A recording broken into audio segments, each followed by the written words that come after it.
Okay, I do believe the stream has kicked off. That looks about right. Everything looks normal.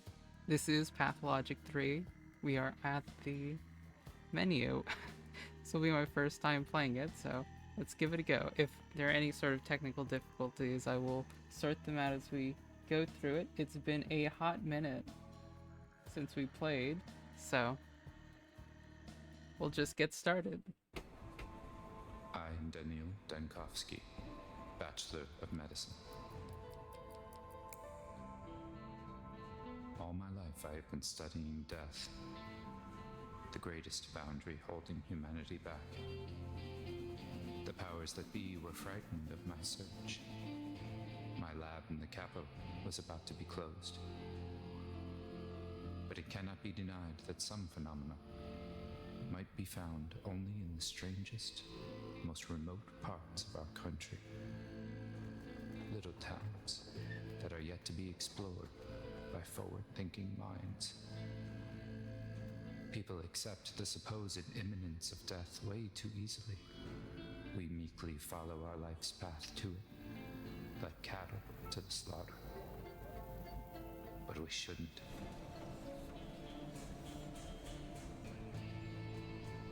My search for immortality has brought me rumors of one, Simon Kane,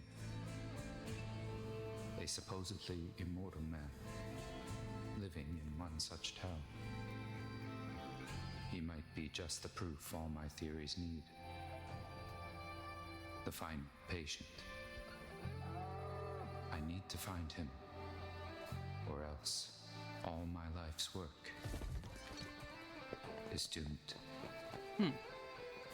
Well, this is gonna be kind of exciting, I think. Oh gosh. Well, so it starts. I think the last time I touched this game was when I tried out Quarantine, and that was fairly enjoyable. Although I didn't get very far. I felt like a video game, like, journalist. I got so fucking lost. Hey there. I say, a living, breathing person stepping off our train. Do you normally only get dead people? Where did you come from? My class at university had a go-to answer to that question. It involved anatomy. Right. Do you city folks always take 20 trunks of shirts with you? Or do you manage to cut down to 10, sir? Let's see. Shirts, you dimwit. My equipment's in there. Do you even know what a microscope is? Let alone the one-of-a-kind anti-dispersion device prototype.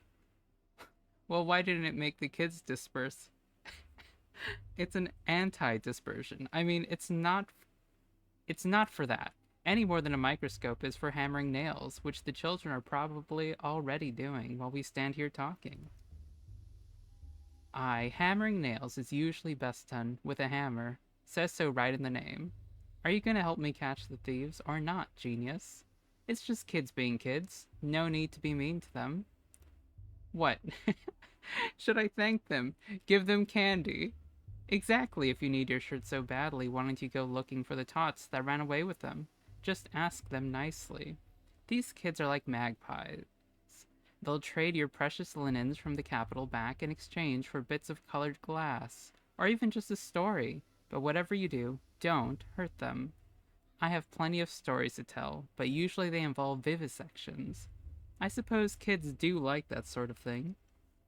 Say, is the capital a real place? In a sense, of course, the capital is a myth, and that myth is the real capital. But the city does exist, physically. The Canes came from the capital and made our town, but no other real people have come from there ever since. So I was thinking, perhaps, Simon Kane simply made up the capital, along with everything else. Right, sure, and I'm just an actor he hired.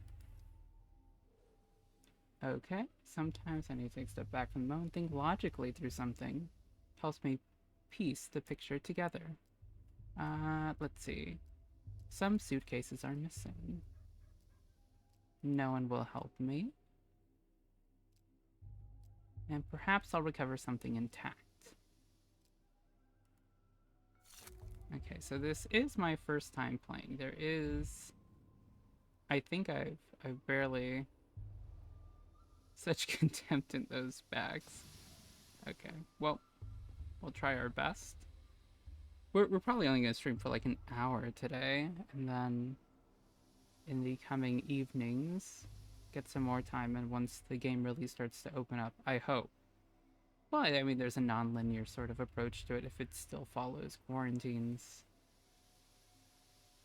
angle. Some objects can be useful. Okay. Okay, so let's loot. And we have... Ah, okay. Priceless medical tax gutted. Like fish. Backwards, mindless, meaningless vandalism. Worse than stealing morphine. Just empty destruction by illiterate punks. Okay. So that increases my mania. And that should increase my speed. Hey, eyes on us. The thief's seen us. The thief. Mr. Thief, are you for real? Say something in thief speak. What do you mean, Mr. Thief? You're the ones who stole my things. Thief. Thief. You stole the train's heart. You did. Just ripped it out and stole it. And now it'll die without a heart. Many creatures in this world survive perfectly well without hearts. A train, I believe, would belong to the order...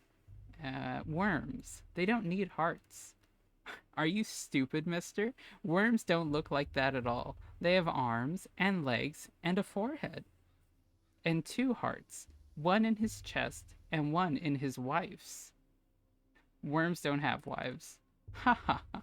You're not just a thief, but a dummy too. If worms don't have wives, then who does the dances? Who makes grass grow? You think it grows by itself. Ha ha ha. Listen, boy, enough jokes for today. I've come to this town on important business, which I cannot conduct without my microscope and my prototype. Please return them to me. Hey, hold on. No need for all the begging and the politenesses. What did I even do to you anyway? I didn't take nothing. It was all Jetchka. My microscope and prototype are precise, delicate instruments. If they break, they'll only be scrap metal and glass. They'll just die, like the train. You don't want that, do you? I don't. Then tell me where Jetchka's taken them. Jetchka's taken the heart back to go fix the train. That way, to its face. Am I a snitch now, Mr. Thief? Let's see. No, a snitch is someone who runs off to inform without being asked to do so. You're an honest witness. Okay, so let's see. What does the mind map say? Oh, goodness. It's awfully small. To see events of a specific day, press its number on the circle. Okay, so I imagine... Well, we'll see what happens. Simon Kane, an alleged immortal, lives in this town. Understanding him is the only way to save my Thanatica. Are you chasing shadows again, Denkovsky? Such a serene place. If immortality still exists in our country, it would be here. I barely stepped off the train. My things were immediately stolen. Ah, the joys of rural life. Without my tools, I'm useless. I must find the prototype and the microscope. They're vital. Locals treat children with a strange deference.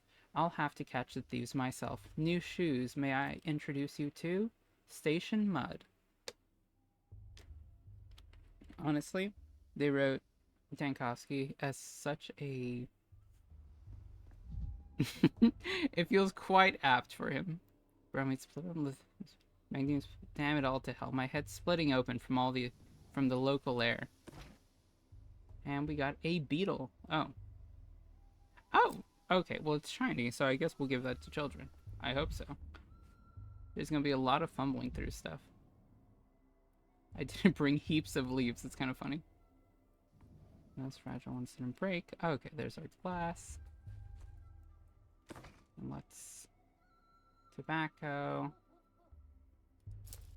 This is to play with our mental space. Friends won't honor my victory. When I return, there will be a celebration there too. Or enemies will rejoice at the collapse of my endeavors. How exciting. Oh, so it like guides me. Interesting. More glassware, not broken. I'll take more. I'd rather not get... I imagine they kind of want you to like amp up your mania, so you're like racing over there to Jechka. I might as well get more upset. Ooh, we are filling up our pack right now. The game looks so different compared to the way Pathologic 2 has the city set up. Ooh, water. Yum. I've not read a single item description. LMAOs.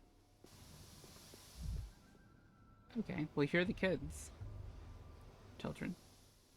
Hey, back off, you. Get away from the girl. From the girls. And from me, too. I ain't afraid of Uncle Rowan when he boozes up, and I ain't afraid of you, neither. I've got a knife. You can't hurt us, got it? My nerves are hanging by a thread. This thin. Do you want to see what happens when it finally snaps? Oh, God. That is not the move. Let's see.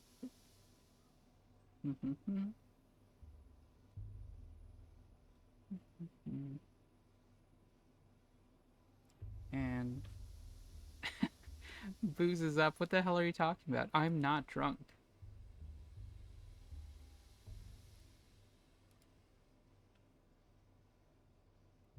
Your hands are shaking, and you've got those crazy eyes. Uncle Roan gets those eyes too when he reaches for a second bottle, and the shakes, and then he picks fights. But don't even think about picking a fight with me. I got a real knife, I do. What the hell are you babbling on about? Wait, hold on. If I look like that Uncle Roan of yours, that means I really do need to cool down first. Give me a moment. I'll take a breather. Oh, okay, so it's hard for me to talk to people when I'm too apathetic or too manic. I'll need to stabilize my condition first. Okay, yeah, that makes a lot of sense. So now we'll open up our inventory. My state of mind can be changed with drugs to make me more apathetic, others for manic. And we will take something. What do we look like? We're around 50%. Oh, and there we go. Cinematograph stops. Let's try that again. Nah, it's quiet. It's dead already. A dead heart keeps beating for 40 days. That's what my mom says. It couldn't have been dead that long. Do it. Tack it on. Oh, Jessica's girl. I won't fit it in there. It just won't. Told you we should have stuck it in the belly, not the mouth. Life's in the belly. Everybody knows that. Nope. A locomotive's life sits in the front with the driver. That's where the fire is, so the heart should be too. That's what Boulder told me. What do you have there? Oh, my prototype. Looks like it's still intact. Ah, be gone, vile snake. You killed the other trains, didn't you? It's 'cause of you they don't come to us no more. Oh, okay. So this is because the train stopped. We were wondering, and we didn't know why they kept dying. We got a whole graveyard. They're all rusted up, and they can't go anywhere. And it's all because of you. You stole the train's heart for yourself and carried it away in a suitcase, and now the train's all dead. If the train stopped coming a long time ago, it can't be my fault. I've never been here before, and I'm not very good at stealing hearts. That's true. Never seen him here before. So he steals hearts from the future then, which is, I think, kind of like the implication of the story, right? You steal hearts from the future, mister.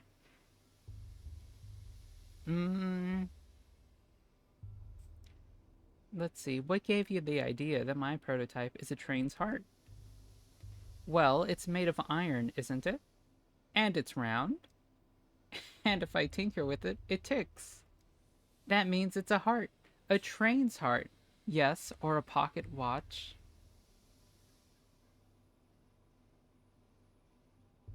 Or the Inquisition's insignia, their symbol is an iron heart, you know? It stands for sensitivity and clarity of mind.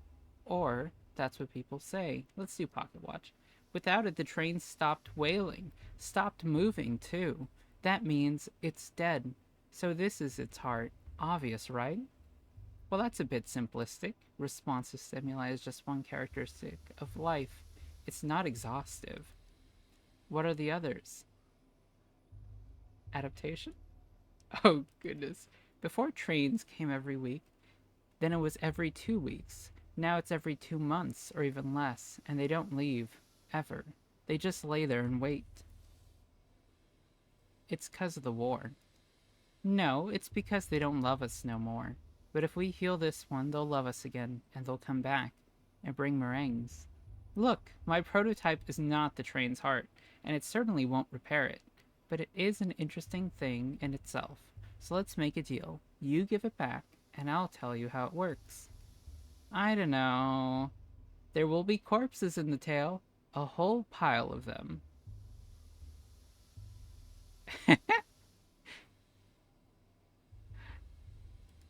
These corpses, were they stabbed or strangled? The kin must never cut. They only strangle. So if they were stabbed, kin didn't do it. Look here, let me take the prototype. I won't run away, I promise. To wind it up, you need to turn this handle clockwise. Ooh, I hope this is a cutscene. How exciting. I'm actually so hyped that I'm playing this. It's my first time. I was woefully behind. Oh! Oh, okay, so this is the capital 2 weeks ago. Oh, here's my assistant. Oh, goodness me. Oh, time to loot. Stimulants, anesthetic, and toxin.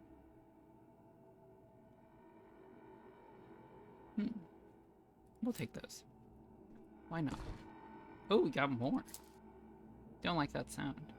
Oh, hey there. We're running terribly low on mice, and the mice themselves are a little feeble, lacking in enthusiasm.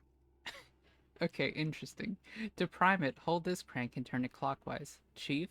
Hello? Oh, for crying out loud. Your mind's flown away again.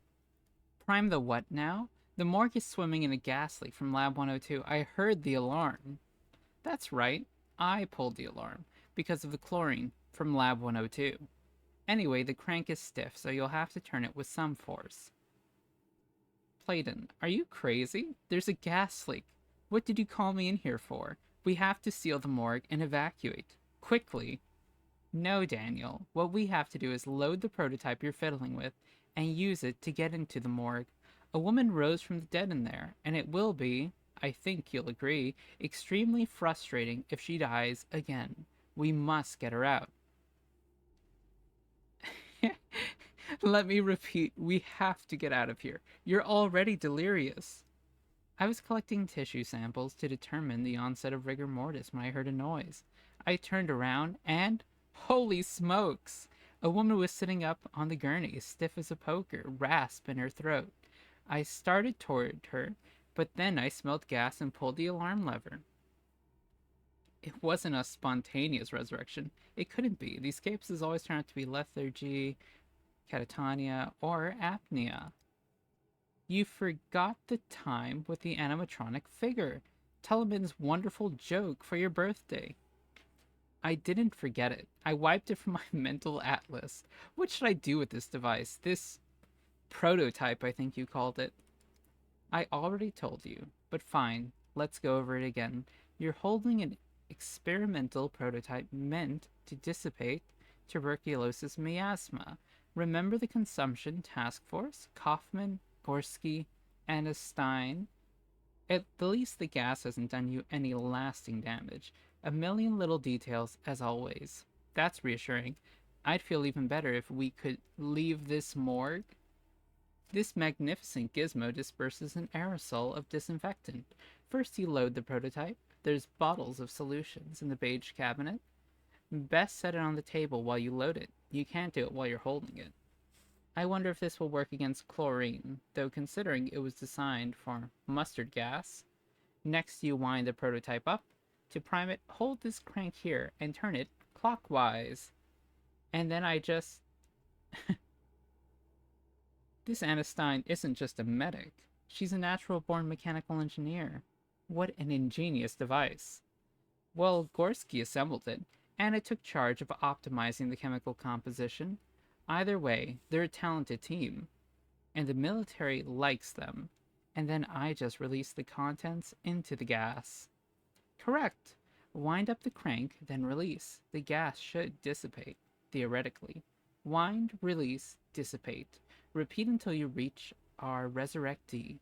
Just remember, the chlorine will keep coming while our supply of solution is finite.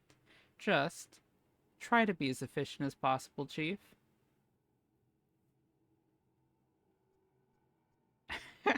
Okay, I like this. You know, I actually like the idea. A true...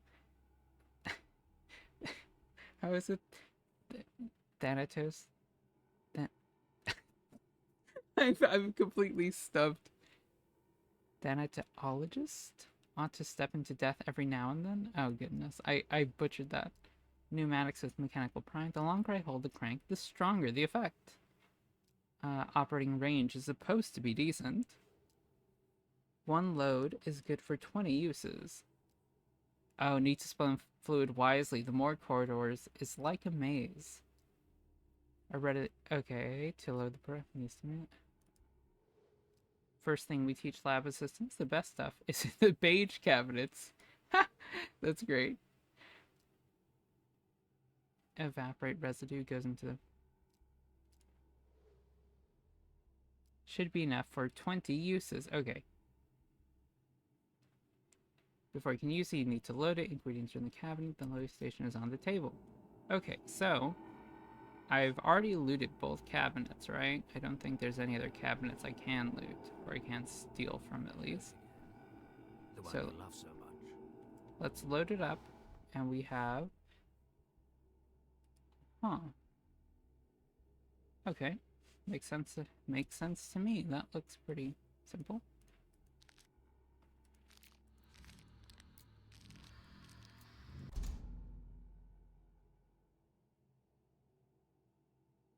Should be good for a little longer. Okay.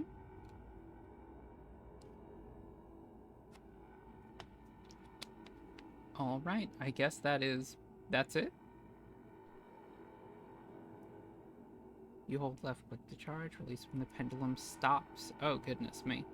Oh, Then again, if not taking at face value,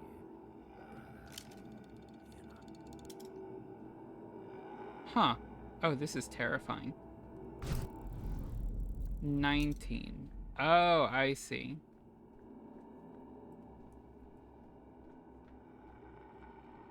Huh.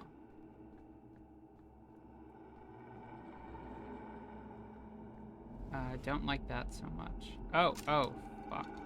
Okay. Ah! 18. Can I crouch?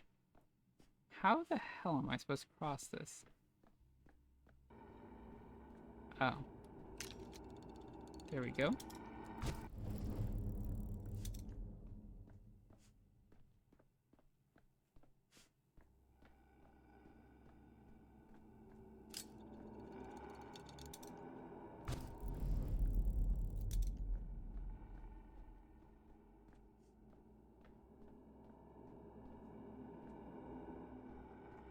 I'll admit, I'm feeling some degree of stress already. Ooh. Is this... It looks like Grace, but I doubt it. We're in the city, of course it's not Grace. Gah. Are you deaf? You have death's eyes. Dead people don't cough, which means you're still alive. For now. At the end of the tunnel, there's a second tunnel. Yeah.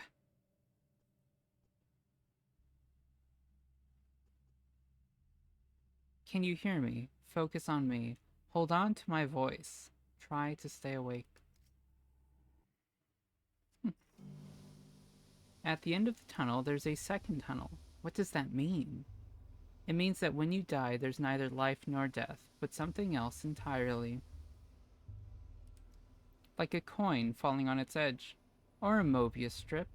You shouldn't concern yourself with such things, though. Can I have my prototype back? Take it. It spins all boring, clockwise only. Grandpa Simon has clocks that spin every which way. Besides, the train's already dead. Couldn't save it in time. Look, it's blowing its whistle, still smoking. That's as alive as it gets. Grandpa Simon. You mean Simon Kane. I'm here to meet him, actually. We've only got one grandpa between us. What are those special clocks he has? I'm sick of this game. Go away.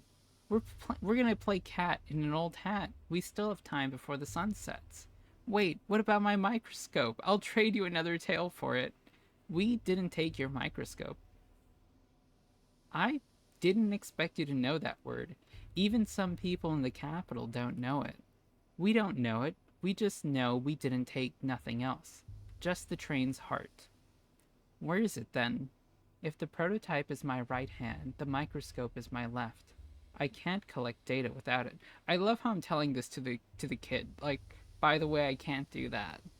The dog heads must have taken it. Oh, Khan and Notkin got a deal. All the war spoils get split down the middle. They don't care about hearts. Not in any of their many faces. Why would they need another one? What does your microscope do? Is it alive? Let's see. Dogheads, Khan, and Notkin. We'll play as if though we've never played this game before. Or unfamiliar with the characters. A heart and a face? I don't understand a single word. That's 'cause you're kinda silly, mister. Those are all simple words. Right. I suppose you passed my belongings along to some other gang, and I need to go to them to get my microscope back. Am I right? Khan must have given it to Capella as a gift. Oh, to Capella. Oh, exciting. Are you stupid? She hates kaleidoscopes after what happened to that stained glass. No, Khan wouldn't have given it to her. If it's something that changes things when you look through it, he must have given it to Grandpa Simon. Grandpa Simon loves things like that. Khan wouldn't give it to anyone, not before he looks at it himself. Or after, either. But he's honest, even if he's wicked. He'd give it back to the owner if you find him in town. He'll deal fair. Where can I find him? Well, if they brought your micro kaleidoscope into the polyhedron, you won't see it again. No use looking there. Try the stairways to heaven. The dogheads like them. Think they look like polyhedron. There's one right here in the maw. You know, after this conversation with its Capellas, Khans, polyhedrons, I'm beginning to see the shape of the world you live in. It sounds complicated, but it can't be worse than human anatomy, can it? Thank you is far nicer. Okay, so we got the prototype. We resolved that with the kids. What's going on over here with the barrier? Probably nothing important, but my salvation lies ahead. There's no way back, as do my belongings. Okay. So, we're looking for a stairway to heaven, I believe. Is that it? Ooh! Sistrama Cinnabar, really. Sharp, suffocating smell, fresh glyphs, rich color. Curious. There's some sort of, like, ritualistic festival. I mean, that's what the intro cutscene is.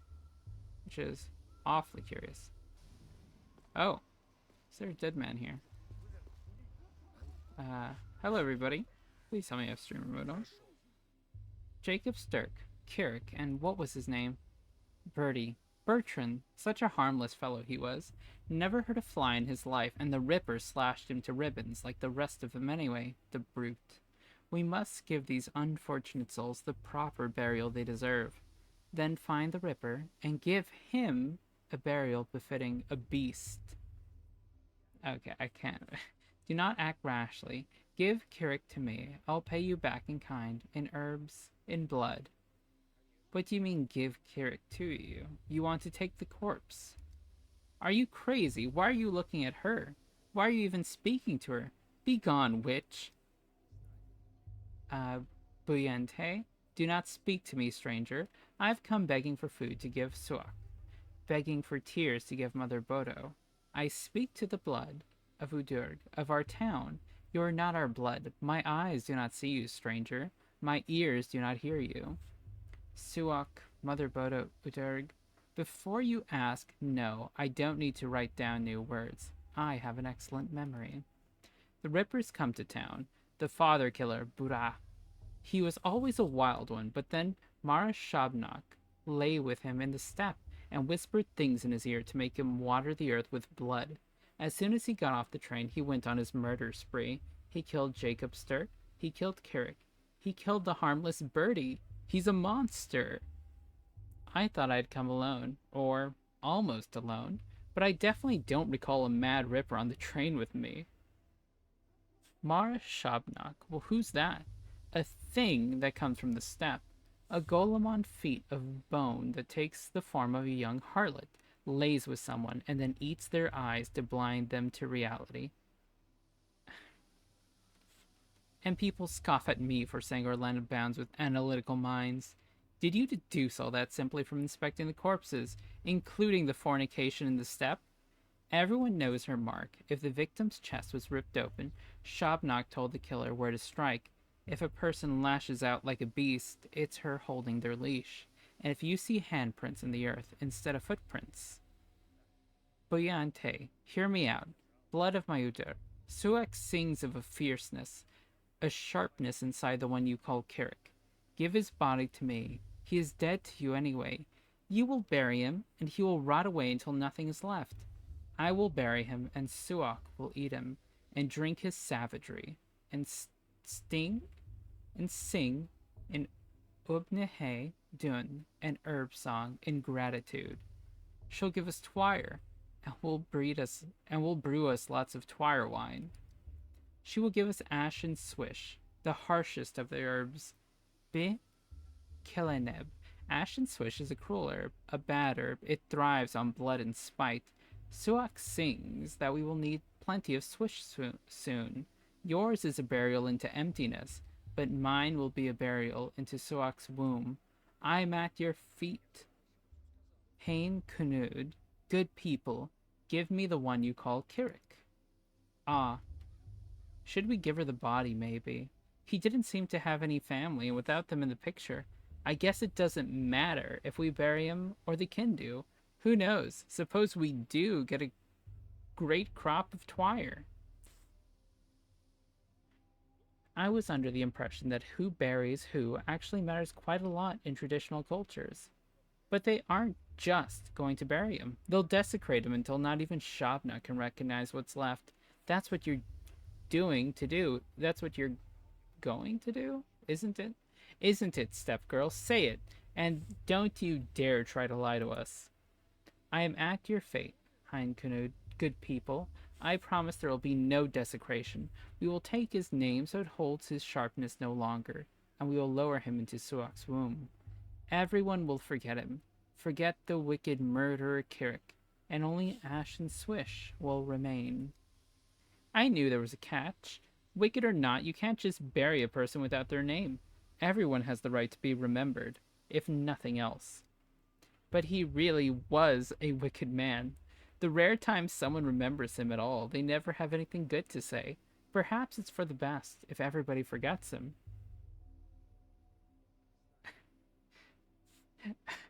Oh gosh, they'll take the name of this Carrick. What does that mean?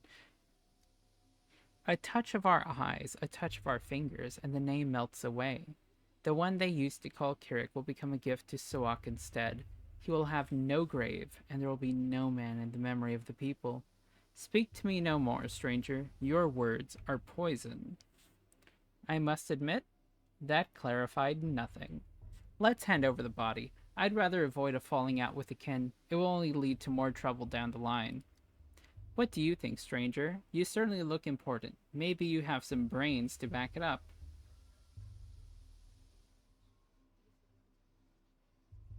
Let's see. Even if a beautiful young woman would ask otherwise. Okay, whatever. Rizzler. Once a person dies, their body is no more than a collection of molecules and tissues. Any opportunity to put it to some use is a stroke of fortune. Corpus non est templum. Which I'm assuming means, like, the body's not a temple? Probably? I don't know. Thank you, stranger Bayarla. Death comes to this town today. Such great death, the likes of which has never been seen before. Today will be a fearsome day. Tomorrow, even more so. And on the third day, fear itself will die. And without Ash and Swish, we will die too.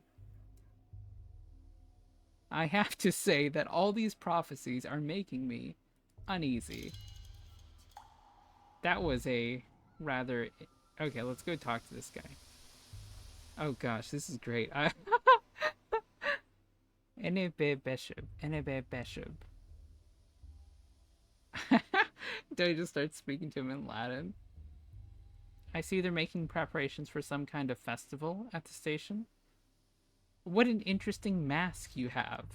Go away, Snake Man. You've got sharp heels. Some kids ran through here with my belongings. Did you see them? We gaze at the earth. Do not pull us away from the earth. Was that a threat? I sure hope not. I don't take kindly to threats. Ooh. So let's see, what do we have? Anatomical theater. Okay, so we have information about the shop knock, the Ripper, which is, for now, going to be Artemy, the Boif, and the Lost Microscope. Okay.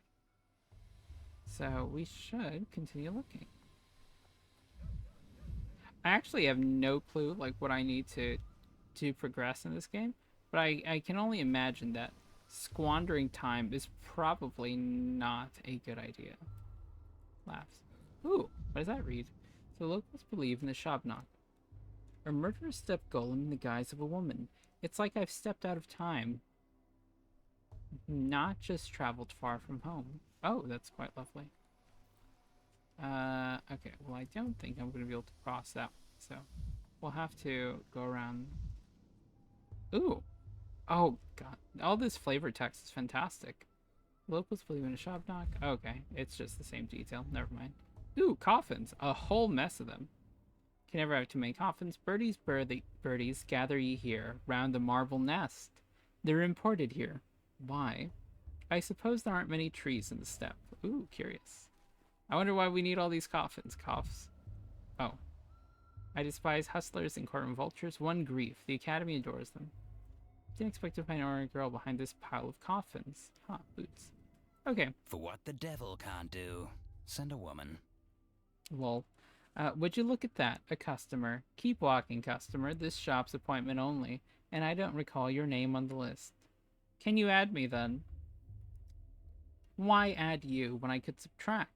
See those stiffs by the wagon? My friend the Ripper did that. Buzz off, pal. My friend the Revolver works just as well. The onlooker said it was Shabnak who murdered those people by the freight train. Is she another friend of yours? Spare me, spare me. Eat the air, drink the fire. Stay away from this old liar. My legs are my own, and my eyes are bright. The steppe golem can't reach me. Eat the air, drink the fire. Is that a spell? Noted. Quit trying to scare us. Better yet, have a look. We've got plenty of shops in town, but our warehouse keeper here can get it for you wholesale. Just look at these boots he snagged. Scarlet! They're pretty. Are they from the capital? I'd expect a romantic soul like yours would be more interested in the Scarlet Pimpernel than Scarlet Boots. Oh, gross, what am I? An herb bride? They run around naked, trampling the grass and flowers. I want to run around in something pretty, like boots. From a coffin. A coffin's the best when you need a chest. A checkpoint guard wouldn't dare open it up out of respect. It's inhumane. Meanwhile, so overflown with the 100 pairs of Scarlet Saffiano leather boots, tax, and duty-free. Saffiano leather. Those are bog-standard military-issue boots that have been dyed wrong. You a tax inspector? I can't imagine a duller job. Keep your nose out of other people's coffins, then. Once someone goes in, who knows what happens? Maybe they never died. Maybe they never existed at all.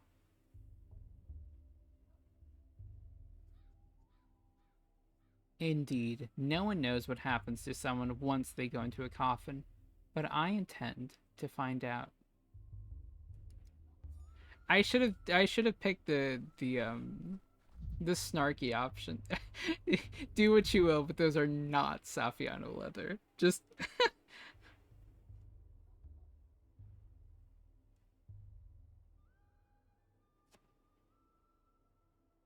oh, I've only got a little bit longer.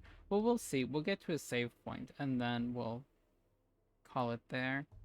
Um, yeah, it's been ages since I streamed. I think the last time I did was back in October, and I had intended on doing a stream sooner, but then there was like, well, I think October until, well, it's been hard to really schedule too much, which is why this was not its usually plugged like it is on Blue Sky, unfortunately.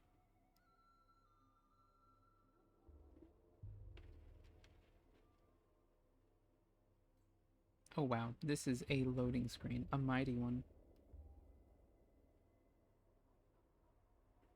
We don't have this in Pathologic Classic. So far, I'm really enjoying it though. Daniel's written quite snarkily. And I am eager to see the impact of emotions on the world around me. Oh, goodness. Oh, please don't tell me why. Oh, that's not too bad. Okay. Oh. It was quiet in Thanatica. The mind is affected by interactions with specific objects. They're easy to spot if you enter concentration mode. Okay, so yes, I remember that from the tutorial. You can get pissed off. Oh, hey there, folks. Oh, like capital, decadent, smoke, belladonna, strong, foul, smoke, stinking tobacco. Oh, here's a cart.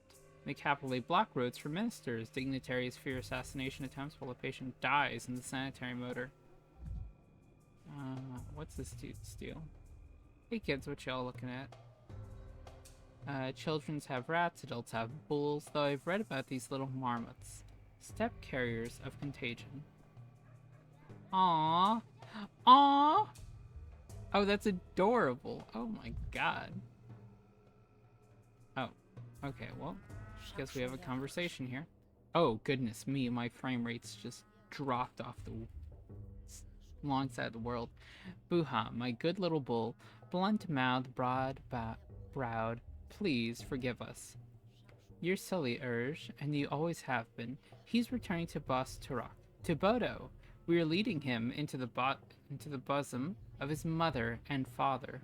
Why are you asking him for forgiveness? Because Bos Turok is dead, Aina.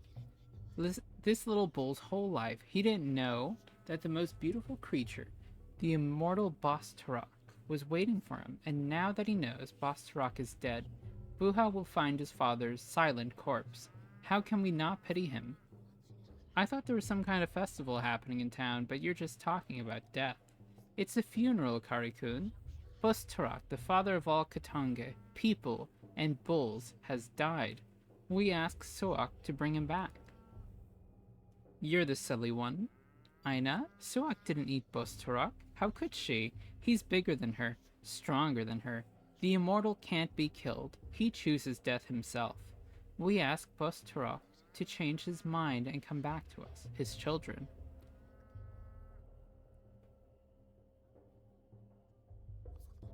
What a coincidence. You are burying an immortal, and I came to study one. All immortals are one immortal, Karikun, for death is always one. Therefore, the immortal is always one. Is Bos Turok what you call Simon Kane? Bos Turok is the father of all Katange, people, and bulls. Oh, how can I explain? We herb brides walk barefoot so that we can always hear his heart. Tonight, it stopped beating. His children are afraid without their father, so we ask him to respond. But I feel he has died. A fang or claw we thrust into him. I feel the wound bleeding. Rust has soaked into him. I feel the rot squelching underfoot. Quiet, both of you. You know nothing. Bos Turok can die only from gloom. We will cheer him up, feed him, and show him our joy. We will bring the last Aurochs to his bosom. Then he will remember us and return to us. Maybe you felt the aftershocks of an earthquake. They sometimes occur in the Northeast. Clearly your Bosturok is a mythologum, but it must have some basis. I wonder what. Mother Bodo is a blind, loving mother, the warmth of the earth. But Bosturok not only bore us, he watched over us. We lived under his watch. Now the town is without a beholder. Asgalagkun. We're all blind worms now. Mugar, bad. A worm is a worm. A human is a human. A human is meant to see, to build. Look around, beholder. What do you see? A town where the sacrifice of live animals is permitted in a residential area. You said the beholder is Bosturok. Who am I to contend with him? You. You haven't looked closely. Go further. See our celebration. Look at the last aurochs. What do you see in all this? Tell Guga afterward. Well, at least it's pleasant to look. An aurochs is a big bull, right? I'll look whether I want to or not.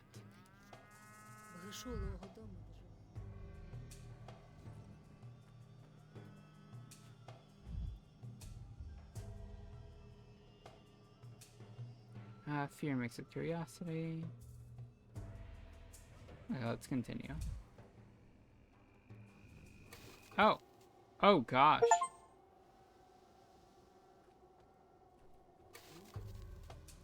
Holy fuck. Oh gosh, I missed that. Not as jarring as Pathy 2's intro.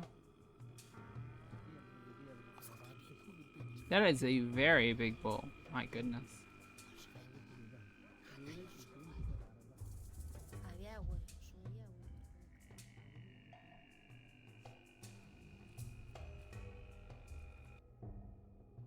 My eyes touch you, beholder. Behold, as I hurry off to find my microscope. What was that?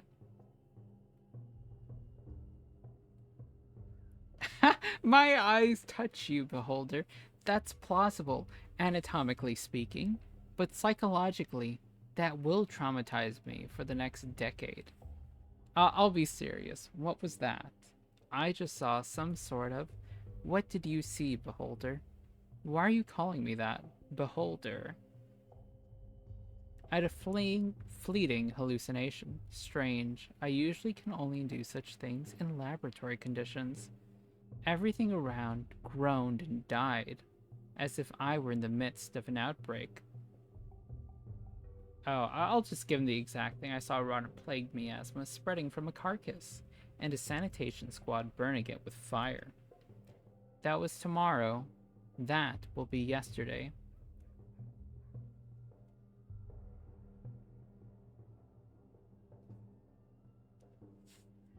Was the bull in the square some sort of parable?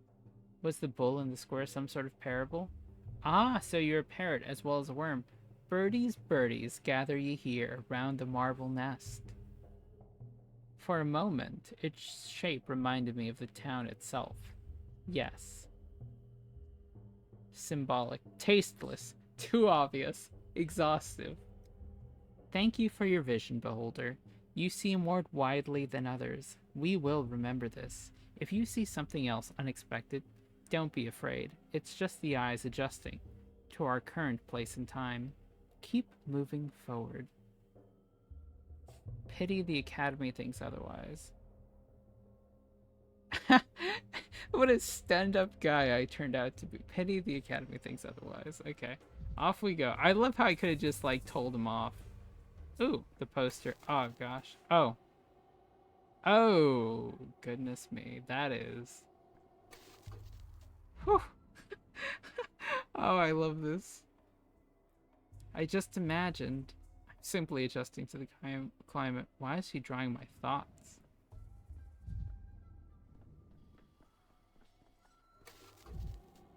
Ooh. Oh, I don't like that. Perfectly healthy children. What devilry am I imagining? Oh, we know what devilry we're imagining. Oh, goodness. I can't wait for this. Oh, it's one of the thespians. You're too high strung. Ooh, I'd be goodness. curious to see what Simon looks like now. Ah, there you are. Finally, I thought you'd forgotten our agreement. I hope you're ready. Have you memorized your lines? Of course I did. I always have 2 or 3 lines ready in my mind, and I choose one before responding. I take no joy in seeing another player who likes to improvise. Your charge is but to read your lines and not invent them. Wait, is this really the guy? Looks about the same, but the outfit's all wrong. Did our guy wear a coat? This costume is more suited to an antagonist. The coat is the latest fashion in the capital, I'll have you know. I'm more of an anti-hero than an antagonist. I presume you know the difference. That makes you an ideal candidate for our anti-production. I am Mark Immortel, director of the local theater, and you are? Daniel Dankowski, doctor, just arrived from the capital. Magnifico! You see, the actor we've been waiting an eternity for has decided to sabotage the rehearsal.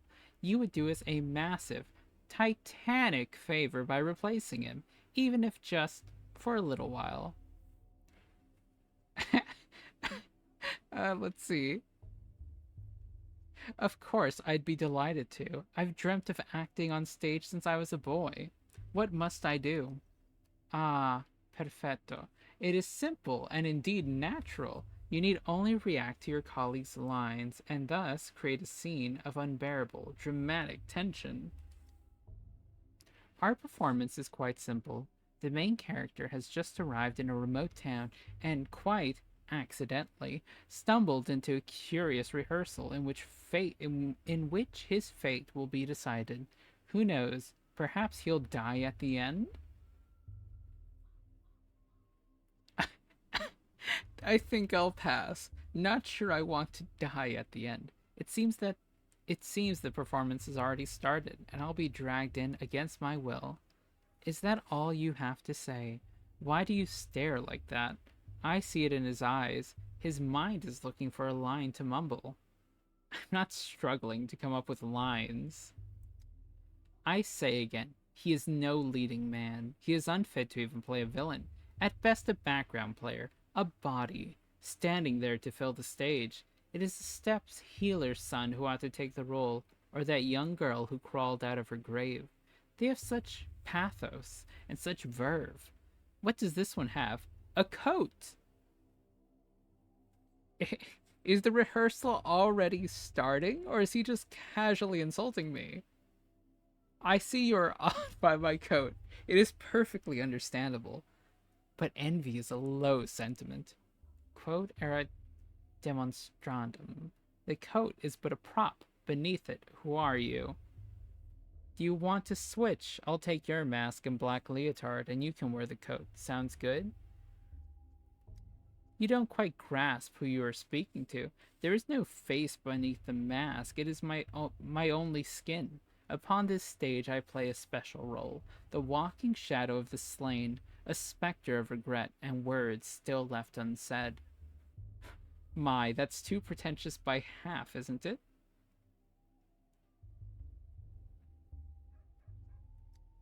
And that is the heart of our play.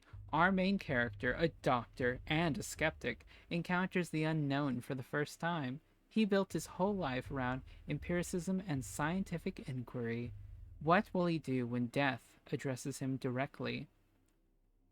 But this isn't literal, right? A hero in a play speaking to death or the dead is usually a metaphor, an illustration of his thought process. Well, if that makes it easier for you, we can say it's a metaphor. Play it ambiguously, leave the audience guessing.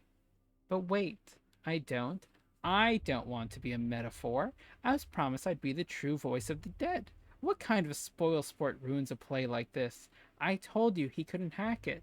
That's it, I'm out. Metaphor. Pfft. I'm confused. Are we still acting, or is he actually offended?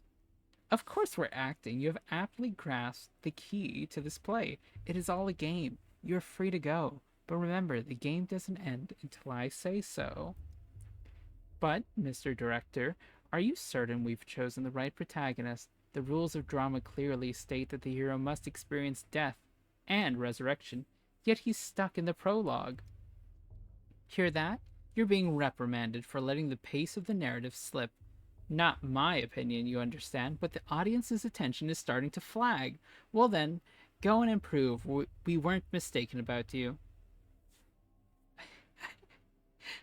Not sure I like how you keep bringing up the protagonist dying at the end. Okay, so now we have, what is it? Lost the microscope. We have grief. Okay. Town lives on imports.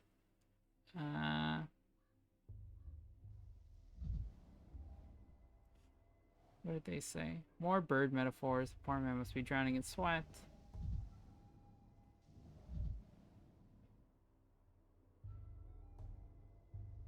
We spoke in random combination of syllables. Never again. I was lured into a student art performance once. If those aren't always the best, huh? Oh, okay. Finally. Deal time. Yep. If you could travel through time, would you go to the future or the past? The past. 10 years ago, maybe. When everything could still have been prevented. Grandpa Simon used to say that days are like hopscotch. Usually they go one after another, but sometimes there's two side by side, and sometimes you have to jump backwards. Does Simon Kane know many games? He's the only grown-up who gets games. Everyone thinks they're just silly things for kids, just running around or scoring a point. But Grandpa Simon knows how games should be. I bet he could even enter the polyhedron. Whatever that thing is, I've been told I'll never see inside it. My place is with earthly matters, apparently. Answer me, did you steal my microscope? I did, yeah, but I gave it to Phil. He's over there, on the stairway. Do you mind if I go up? Sure, but if it falls, I won't be the one nursing you back to health. I climbed a lot worse as a kid. Oh, there he is. I might actually fall though if I'm goofing off. They really made this look a lot bigger. Oh, I would like to get to the top, but I should probably just get it back. Well, what is it? Can you see the future? Let me look too. Gimme, gimme. Wait your turn, Pipsqueak. Just let me take one look, and then I'll give it back. Ew, there's a bunch of bugs and little hairs. Doesn't look like much of a future. Why are you using your dog's eye to look? You're not an animal, you know. Yeah, but an animal might see further, though. Good news, the microscope has been found. Bad news, it's being mauled by a pack of wild dogs. Oh, the horror. Oh, it's you. Hey, your thingamajig's busted. It doesn't show anything, just some bugs and weird little hairs. Maybe that is the future. Like in many, many years, nothing will remain of us on Earth but bugs and hair. It's very sad if you think about it. It only shows bugs and hairs because you're pointing it at bugs and hairs. What makes you think that it shows the future? See all those different glass pieces inside? Glass like this shows the future when you look through it. Everyone knows that. Grandpa Simon loved making all sorts of things with glass. I've only seen thingamajigs like this at his place. Why did you steal from Grandpa Simon, you bastard? That's why we stole it back from you. It's called justice. That is my microscope. I brought it with me from the capital. And you stole it from my luggage. That's called theft. You know Simon Kane? I've come here to see him. What? You don't know, mister? He doesn't know. Spit it out, you monster. Where did you get this thingamajig from? What did you do to Simon? It was you, wasn't it? Wasn't it? I was on my way to go visit Simon, and I'd already be there if it weren't for you. Please give me back the microscope. It's a very delicate instrument. Give it back, give it back. Will you stop whining? If you want it back so bad, what'll you give us for it? Just give him back the thingamajig and let him go on his merry way. It's broken anyhow. Can't see any future at all. No, no, no. Grandpa Simon taught us what doesn't take effort doesn't deserve effort. If we just give him back the thingamajig, there's no effort in that. I can give you a cuff on the head for it. Will that be enough effort? I have a pocket watch on a chain, and it definitely shows the future. Let's make a deal. Come on, let's see it. Ooh, nice. And how does it show the future? With this, you always know what time it is, so you know what time it will be in an hour, or 2, or even 3, which means you know the future. Oh, you're clever, mister. All right, give us your watch, but show us how your thingamajig works, will ya? We're still curious. First, the trade.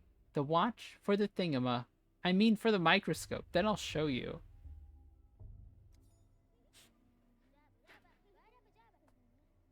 Okay. And we trade. And he has... To trade an item I need. Okay. Want something. Okay, yeah, so we...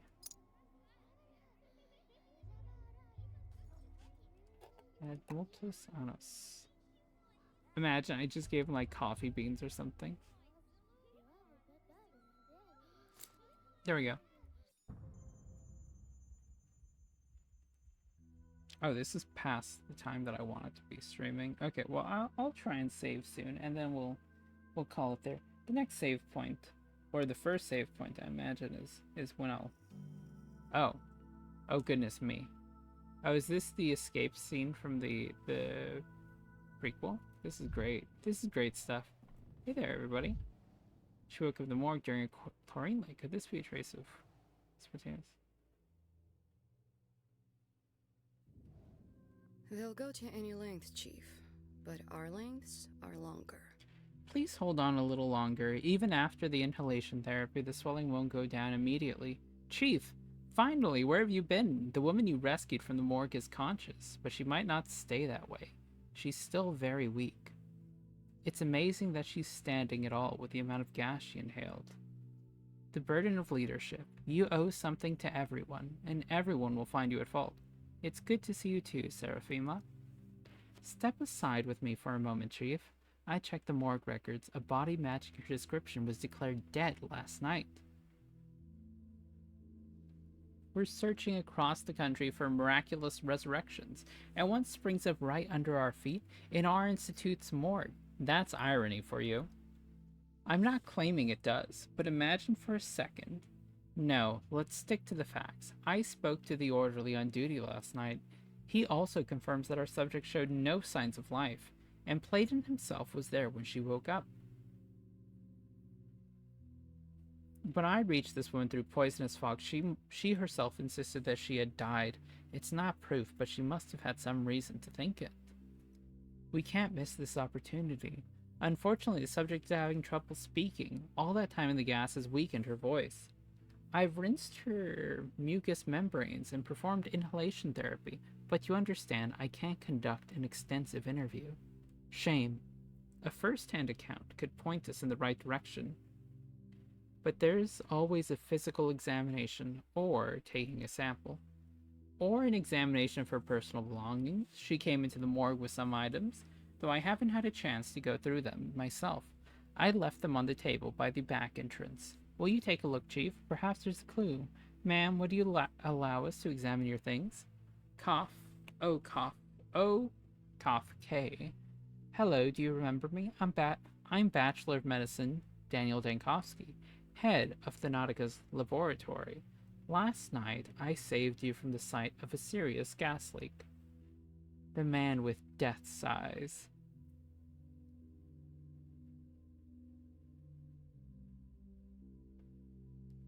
I'm just a researcher into the problem of human mortality. I died tunnel after tunnel.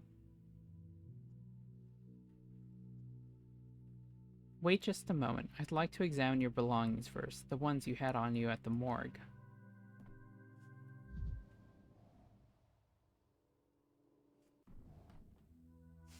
Okay. And we'll go and we'll check her things. Wait, where are her things? They said on the desk at the back. Oh, do they mean like the back room? The back rooms?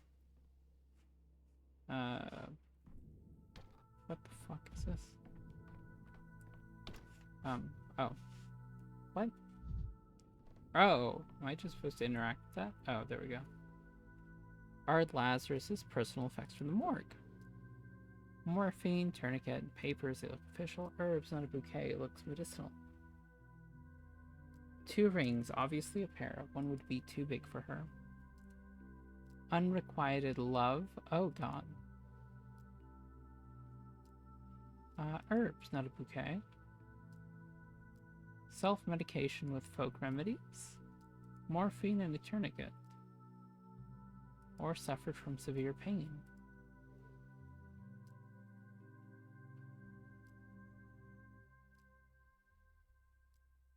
Consent form for the experimental treatment at our institute. I might understand more if I examine the resurrected woman and take a blood sample. Okay, blood sample. Hey there. Breathing's a bit easier, but talking is still diff. You can stay quiet for now. I just need to examine you. Oh! Oh, examination time. Oh my gosh. We're doing it, chat. Okay. So we can use the right mouse button to inspect. And bruising redness, a rough injection. She seems like she had an allergic reaction. She's had a consent form for mental treatment. Pale and gaunt, looks exhausted. The skin here serves as. Let's see.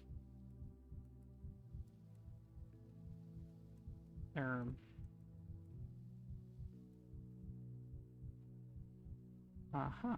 Oh, okay. And then I can continue to rotate, rotate, rotate. That was... Skin here seriously damaged. That's... Her arms, bruising from repeated injections, the consequences of attempted resurrection morphine. She did have some with her. Okay. And let's see the other side. And there's nothing going on here. Legs. Skin here seriously damaged. It's most likely the gas. And we'll see the back side. And there's nothing. Well, I mean... Okay. I think that's about it. Breathing. Your blood will tell us something.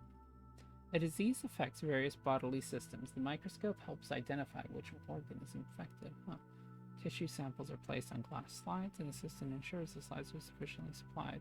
Interesting. Okay, so we'll take a sample.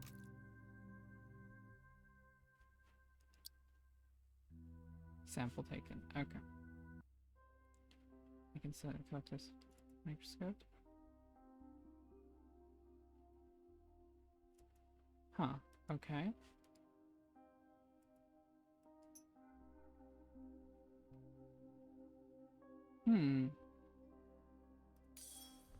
How exciting. Oh, goodness. The red bacteria in the sample. Oh my god.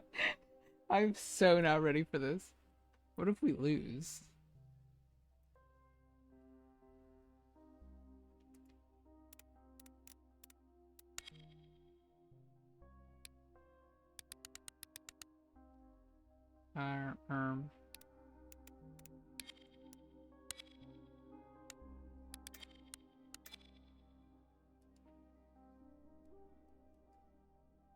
Look for the red bacteria. Oh, is that how you do it? What a what a cute little game. Oh my god. That's so curious. A pathogen. Okay, has been found. Okay. Let's do that. How weird.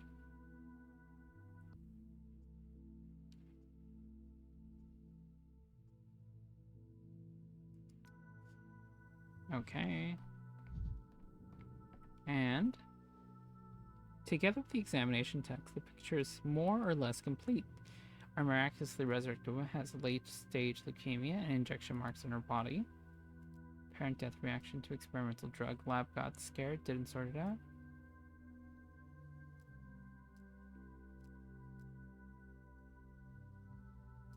Morphine overdose. Seraphim awaits and our subject needs rest. Time to come up with a diagnosis, even if it's preliminary. Okay. We won't say suicide. I don't think that's It's it. not love of living that drives us to overcome death. So, Chief, have you shed any light on the case? I'm loath to jump to conclusions, but could the Nautica have discovered some genuine phenomena? Alas, our subject is not a phenomenon, it's just a morphine addict, and morphine addicts are common in morgues.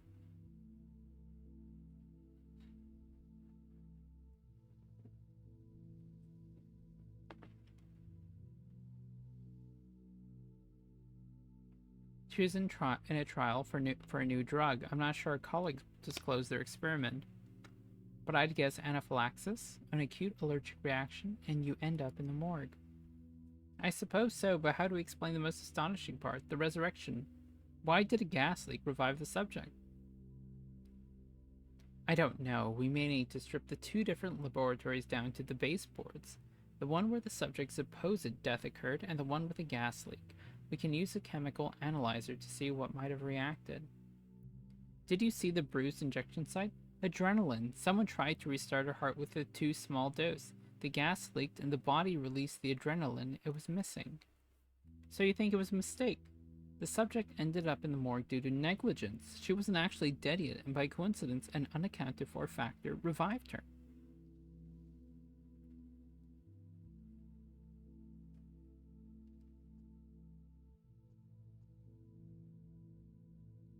Is that disappointment I hear? It's unjustified. For example, adrenaline as an emergency tool is promising. Is promising from a scientific point of view. The research will one day bear fruit. I'm afraid so, I admit. I was hopeful as well. But no, once again, no breakthrough for Thanatica.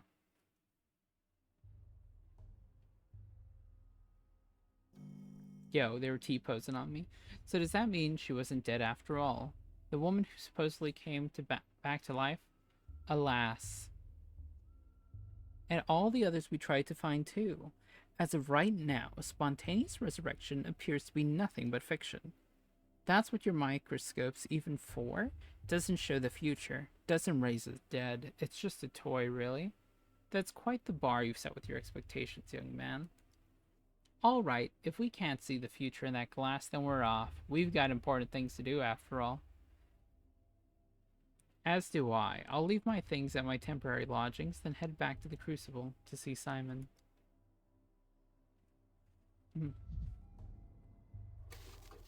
Oh. Enough. Why are you drowning me in details, Bachelor? Street kids stealing your microscope is an amusing anecdote, but it's not the crime we sat down to discuss 2 hours ago. Huh. Oh no, don't put me in a room with this asshole.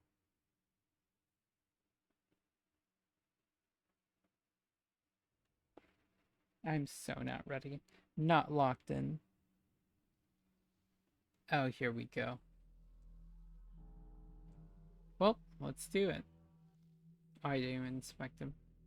He was sent to investigate the inspector of the special committee. He was sent to investigate. Oh, I'm usually not up this late. He was sent to investigate the case of my criminal negligence. Supposedly, I didn't save a town in the east of our country where a plague broke out. I didn't even try, apparently. He's luring me into a trap. His folder is full of intentionally false data. He's not interested in the truth, but rather in the downfall of Bachelor Dankovsky. He is my enemy. You could have gone and bowed properly, asked for kindness. Who would have refused you? But no, you had to strut about like a peacock. Enough. Why are you drowning me in details, Bachelor? Street kids stealing your microscope is an amusing anecdote, but it's not the crime we sat down to discuss 2 hours ago. 2 hours and 15 minutes ago, to be exact. Focus. Yo, I was so scared that he was like telling me the time that I've been playing. I was gonna freak out. Focus. I'm only interested in what's important. But you asked what I was doing in town. How am I supposed to know, Inspector, what you deem important and what you don't? You know what I especially dislike? when an obviously intelligent man feigns foolishness to derail an investigation. I'm offended and embarrassed for you. We both know you're not a fool. Stop wasting my time and your own. I just wanted to recount everything in order, from beginning to end. The beginning doesn't interest me. My concern is the ending, the result, the finale. As for your backstory, your genesis, all of that is in the case file. Shall we review it? Yes, please. I'm quite curious as to what it contains. Let's see, where was it? Ah, yes. The ministerial inspection of your lab, the Nautica, began in early September. Your presence was required at all times. Instead, you dashed off across the country to a backwater town to bring back what might be described as, yes, an immortal man. Clear evidence that the Nautica's work had potential. I did not flee. Let's set your fantasies aside for a moment. The important part is that you fled from the investigation, and this town had an outbreak of some fever the scientific community had no knowledge of. As luck would have it, you were the only medical professional on site. Accurate so far? I didn't flee. The proof of human immortality was the only chance to save the Nautica. On the third day, the town's leaders gathered in the town hall to form an emergency command to fight the epidemic. And what was Daniel Dankovsky, who was, I repeat, the only qualified specialist in town doing that day? What's that? Your lip is trembling. Did I unsettle you? Your tricks won't work on me. You're right to feel ashamed. Instead of fulfilling your Hippocratic oath and leading the fight against the plague, you were engaged in what? Come on, don't look at the table. My eyes are up here. I know where you're going with this, Inspector. It says I tried to flee the town. On the fourth day, the town lost its water supply. They required a hospital, but the one person who could set it up, what was he doing? Tell me, Dankovsky, where did you spend the fourth and fifth day? I see what you're doing. You're all in it together, aren't you? It's not enough to destroy my lab. You have to destroy me, too. Excuse me? Me and whom? To whom are you referring? You know who. Too many coincidences. A letter about Simon lures me out, but Simon's gone. The town's lockdown traps me. Well, I'm left to die. The Nautica is destroyed just before a scientific breakthrough. Very crafty. In the case file, the words prone to paranoia are underlined twice. I didn't think much of them, but now I understand. You think I have some hidden agenda beyond seeking the truth. How charming. I'll make a note of it. For now, let's get back to my fairy tales. I'm thirsty. Yes, let's. Without my information, your case file is incomplete, isn't it? That means you have to listen to me. Come the evening of the fourth day, the doctor from the capital attempted to flee the dying town on a cargo train, like a rat. He was caught and jailed, and there he remained as the plague ravaged the town. I admit, I find even the act of reading about it repugnant. I won't lie, I considered escape. Escape, not flight. The Nautica was in the process of being destroyed back in the capital. You considered escape to avoid facing a painful truth. When I came to town, I found that Simon Kane, the immortal man on whom I pinned all my hopes, was dead. When I came... Oh. Who are you fooling? Immortals don't exist from the beginning. You knew as well as I did that Simon Kane was a fiction, a false hope to cling to. Simon Kane's nature, the mystery of his immortality and death. That's the most important thing that happened in this little town, and to me. But I can't just relay it to you. To understand, one must immerse themselves in the details. Take in the full picture. Simon Kane's death is the primary concern, not the deaths of tens of thousands, but one fantastical old man. Oh my, Bachelor. Oh my. Oop, 1 second.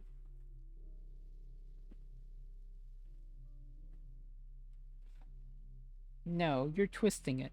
You're rewriting the past. Where did I lie exactly? pointed out. I'll tell you what really happened on the third day of the town hall. Everywhere about the emergency command, the escape, the hospital. The only thing you got right was the reason I came to the town in the first place. Then tell me your version of events. How did it all happen? No tricks. Leave aside your stories of children and microscopes. I'm tired of repeating myself. I'm interested in the ending, not the beginning. Do you also read books backwards? Oh, that's snarky. You will recount everything in whatever order I tell you to. On the sixth day, the plague destroyed the town, so if you would be so kind, explain to me, what were you doing on the fifth day? Were you really so indifferent to the plights of the people around you? The fifth day, let me think.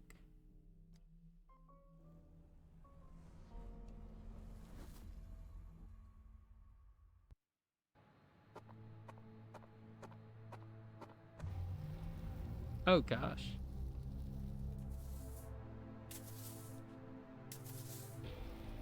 Yo, chat, have we made it out of the prologue? I'm so ready to go to sleep now. It's time for my night. Oh, goodness me. I mean, I guess we'll hit like an hour and a half. Ow! Oh my god, there it is, the polyhedron. Not as jarring of an intro as Pathologic 2 is. Honestly, this scene and this scene with the music in Pathy 2 and the military burning is absolutely one of my highlights. Almost as much as entering into the termitary the first time. Terrifying. Oh. Poor Daniel.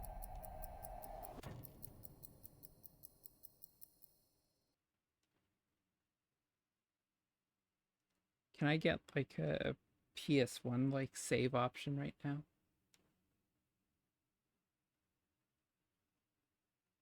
They're like, hey, I think you need a save.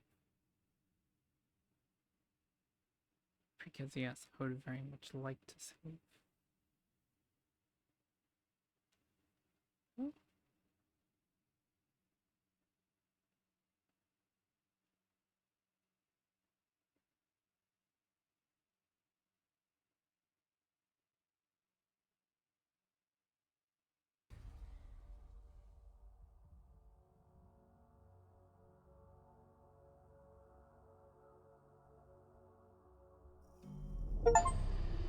Day 5, in which the Bachelor will grab the only remaining thread that may lead to Simon Kane. Ah! Oh! Apologies. That was unfortunate. Press J to view them. Okay, so mind map. Hold on. I am imprisoned. I'm never leaving this place. They trapped me in this bloody town. Now I'm trapped in a jail cell. Wait, can I? If I go to the main menu.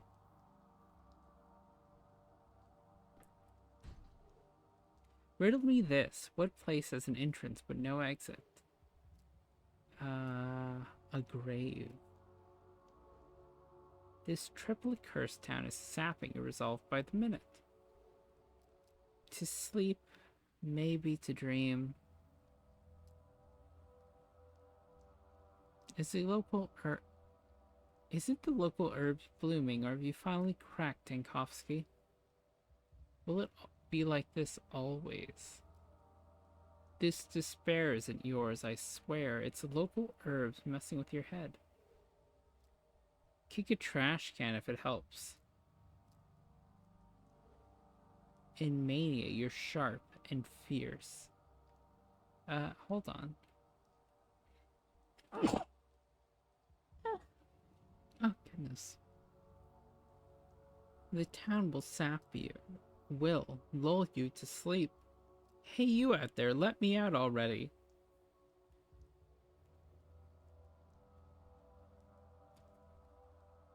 Okay. So. Oh. What?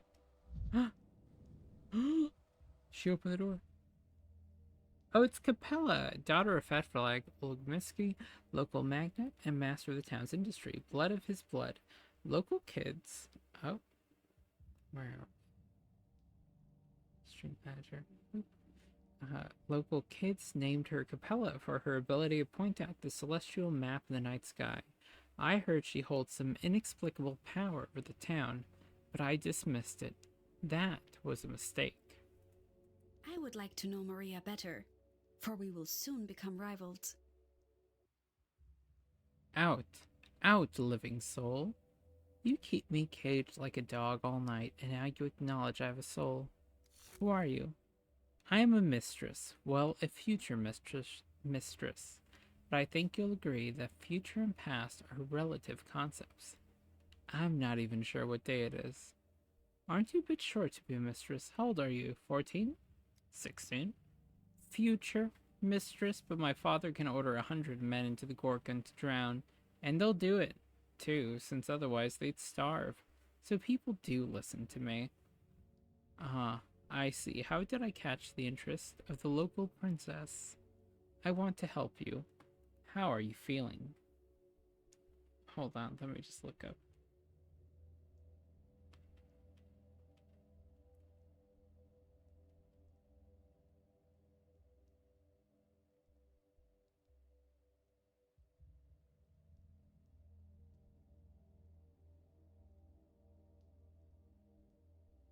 Oh. I want to help you. How are you feeling? I feel like someone who's lost everything. Lost what, for example? I researched the nature of death. I was told you have an immortal man among you, Simon Kane, but when I got here, he was dead. So what are you going to do now? Well, that's easy. Pack my suitcase, catch a train back to the capital. Come on. I've been trapped inside this box, but I know what's outside. An outbreak, death, and death, even in the guise of a mundane germ, is my enemy. Therefore, I'll do my job. You're a brave man, but perhaps it's all connected. Immortality and a deadly disease. That is possible. You know, Bachelor, my father envied Simon, and Maria Cana will always be my enemy, so there's no love lost between our families. And yet, I must help you. I don't want to. I must. Otherwise, the town will suffer. That's why I came here early and waited 4 hours until you decided to wake up. You could have knocked on the door yourself.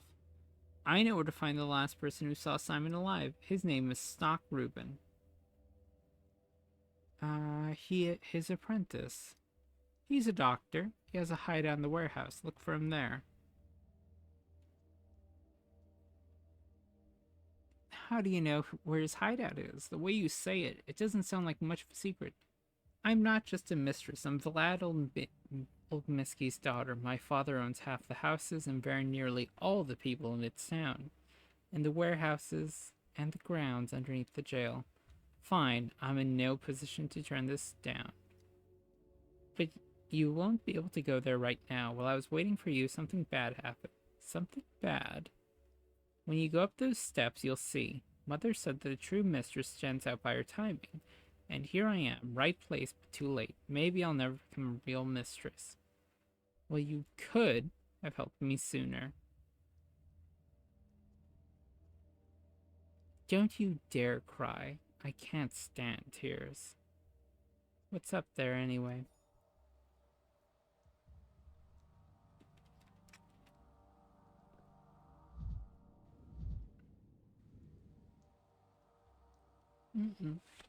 Oh.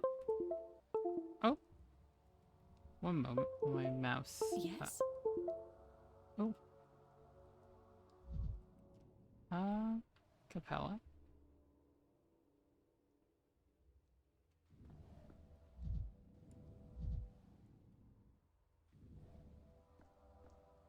Is there anything I left in here?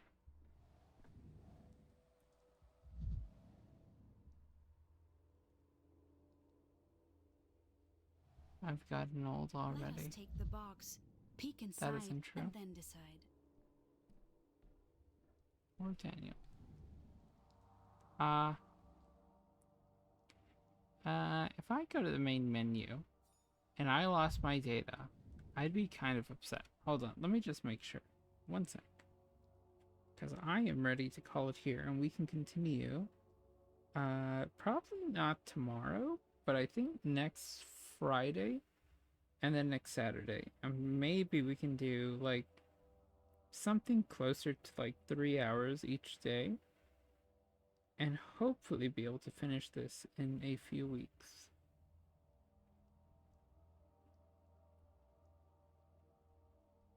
Let's see. Oh my gosh.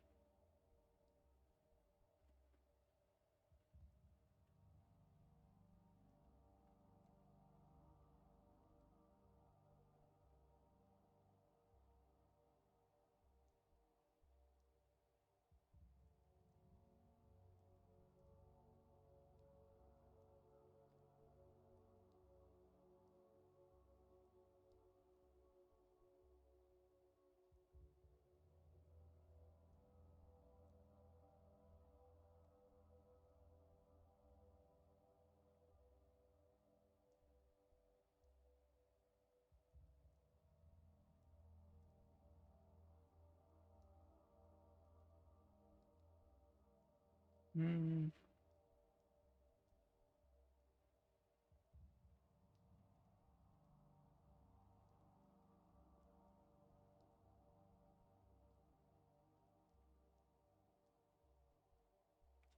Okay, I guess we'll talk and then we'll call it there. Alexander Saburov. The Saburovs are the load-bearing bones of the town. Hard, dry, and colorless compared to the other two ruling families. Order rested upon them. When I arrived, Governor Saburov pinned all his hopes on me, and hated me for it. He thought the star from the capital would show the Canes and old Miskies how dangerous overreaching ambitions could be. Alas, that star proved to be another dreamer. Just wait. I'll restore order. Dankovsky, before you ask, I allowed the girl in. She is Ogmiski's daughter and she interceded on your behalf. But even if she hadn't, I wouldn't have kept you. You threw me behind bars yesterday, and today you're already setting me free. What a mercurial tyrant you are. What were you detained for? You know perfectly well, Governor Saburov. Why do you ask? You committed the most heinous crime as a doctor you can commit. You tried to abandon your patients, to flee the town, and save your sorry hide. Right, as we speak, my real patient, the Nautica, is being murdered in the capital. My life's work is being destroyed. This town is my life's work, and it is dying because all the doctors betrayed it.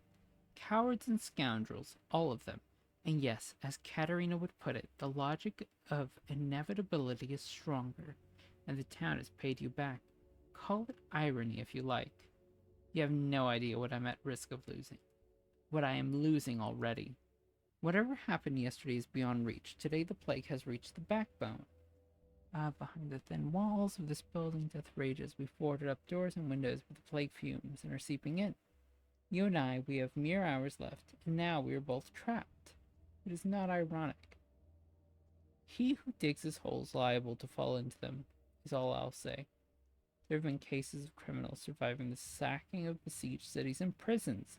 A prison is also a fortress, but our fortress lacks food and water outside. We are presumed dead. Know this, Dankovsky. I want you to punish your cowardice. That much is true, but I did not want you dead. I'm sorry. Lucky for me, I don't plan on dying.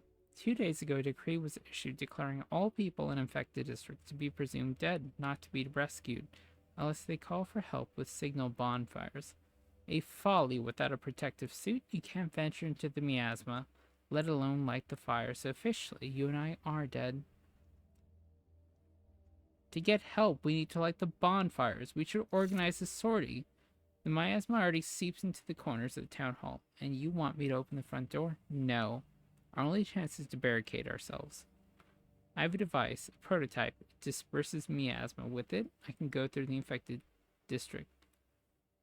Yes, the one you confiscated along with all my belongings, including medicine, by the way. No, your gadgets from the capital are just as unreliable as you are. I won't unlock the main entrance, risking contamination, just because of your novelty lighter.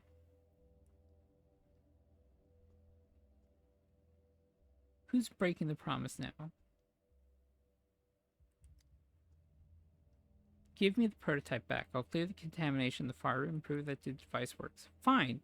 The device should be in the main hall. Confiscated items are there. Take them. After that, we'll unlock the room in the far left. But if you fail to clear, you won't be let out. Another day at the office for a doctor in a crisis.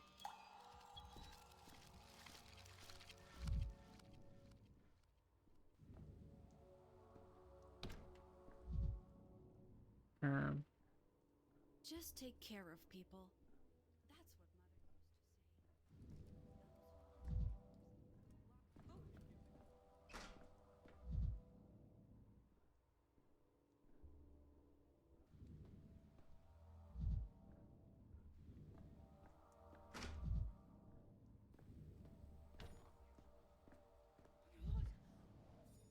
That's what Okay, I'm going to assume that we auto-saved.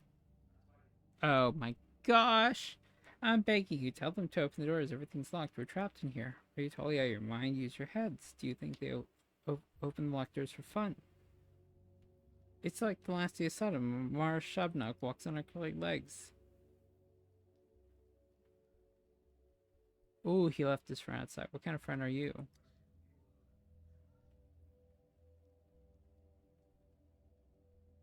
Explain what's going on calmly, if you please. In quarantine dictates the infected are sealed off. I'll go find out what's going on. Okay, let's go to main menu. And let us hope. And when we continue... Oh goodness, did we autosave? Have I been exhausting myself for no reason? Oh, I'm back in the room. I'm back in the fucking building. Okay, that's fine. We'll just redo this next time. It's okay.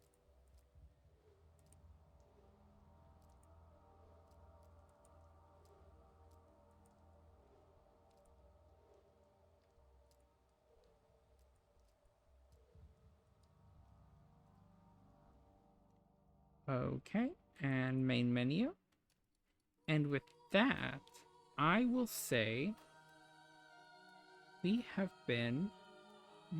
a lovely stream with virtually no hiccups. That is unusual. I'm going to thank whoever was here. I've had a lovely time streaming, and outside of some slight exhaustion, we will continue next Friday night, I believe. Wait, well, next Friday, hold on. Next Friday night, possibly, and then we shall see on maybe Saturday. We'll see. We'll see what we can swing next weekend. Afterwards, though, it should be a bit more consistent. In the meantime, I will be signing off with much joy. Goodbye. I hope you all have a lovely evening.